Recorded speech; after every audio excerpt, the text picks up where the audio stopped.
Elle aura été une des stars de 2019 aux côtés de la Renault Clio. Elle, c'est la Peugeot 208, deuxième du nom. Alors, on l'a déjà essayé en plusieurs versions, plus haut de gamme, aussi bien en motorisation qu'en finition. D'ailleurs, certains d'entre vous nous l'ont reproché, mais bon, Peugeot nous a présenté sa voiture de façon la plus attractive, donc avec les finitions, avec ses plus beaux atours, évidemment. Ici, on essaye presque la moins chère de la gamme. C'est une Peugeot 208 PureTech 75, donc la motorisation essence d'entrée de gamme, associée à la finition active, la deuxième en partant du bas. Alors sur cette finition active, par exemple, on a les crocs, les fameux crocs feu diurne à LED, qui sont bien à LED, mais le bloc optique juste au-dessus comporte des ampoules classiques. À noter que sur la finition Like d'entrée de gamme, le croc est bien présent, mais il est noir, il n'est pas rétroéclairé. Et au contraire, sur les finitions supérieures, l'ensemble est 100% LED. Il y a d'autres différences, par exemple, les rétroviseurs sont déjà couleur carrosserie sur cette finition, alors que sur la Like, ils sont en plastique noir. Sur cette finition active, on a aussi des roues de 16 pouces, alors qu'elles sont de 15 pouces sur les finitions Like, et ça va jusqu'à 17 pouces sur les GT Line. Et évidemment, il va y avoir d'autres différences à l'intérieur. Allez, on va voir ça tout de suite. Bonne surprise à l'intérieur, où on retrouve une planche de bord très proche de celle des versions supérieures, avec des plastiques moussés, mais attention, sur la finition Like d'entrée de gamme, donc en dessous de la nôtre, ils deviennent durs.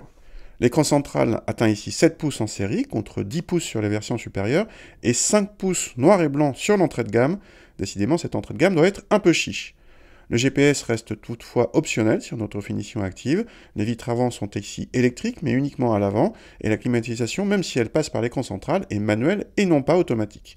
Pour la sécurité, le freinage automatique d'urgence et l'alerte de franchissement de ligne sont présents de série sur toutes les 208. À l'arrière, rien n'a changé par rapport aux autres 208 en termes d'habitabilité, un peu juste pour la catégorie. Le coffre est bien sûr inchangé et reste l'un des plus généreux de la catégorie, équivalent à celui d'une Clio, mais un peu moins vaste que celui de la Polo.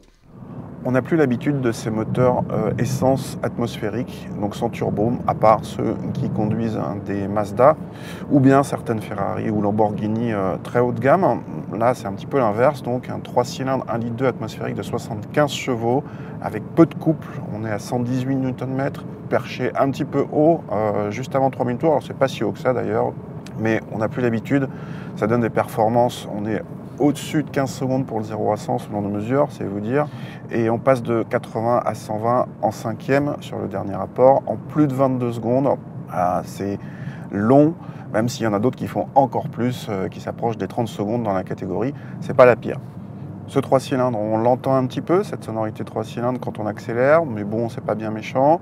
Au niveau vibratoire, c'est mieux. Il y a qu'au ralenti où bon, ça vibre un tout petit peu, mais là non plus, rien de bien méchant.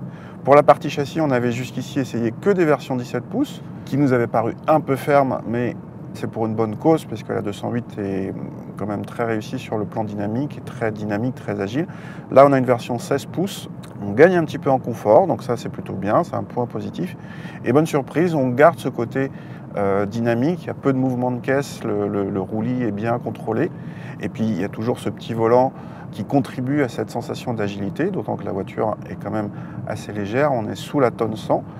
Du coup, le compromis châssis dans cette version 16 pouces, donc dans cette version plutôt d'entrée de gamme, nous paraît même meilleur que les versions supérieures, grâce à un confort supérieur.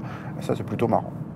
En consommation, cette 208 est tout simplement la plus sobre de la catégorie selon nos mesures, mais nous n'avons pas encore mesuré la Clio SCE 75. En l'état, cette 208 met un vent à tout le monde, avec 1 demi-litre de mieux que la moyenne du segment. Ceci dit, la 208 PureTech 100 avec turbo ne consomme pas plus selon nos mesures et fournit un agrément largement supérieur. Côté tarif, notre modèle d'essai, le deuxième moins cher de la gamme, est à 17 500 €, soit 2 000 € de plus que la 208 de base.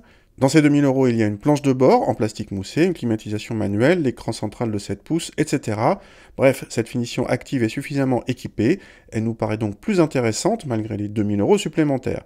La Renault Clio SCE 75N reste cependant moins chère à 16 500 €, avec un équipement assez proche, avec d'un côté des feux avant 100% LED, mais d'un autre côté des plastiques durs sur la planche de bord, cruel dilemme.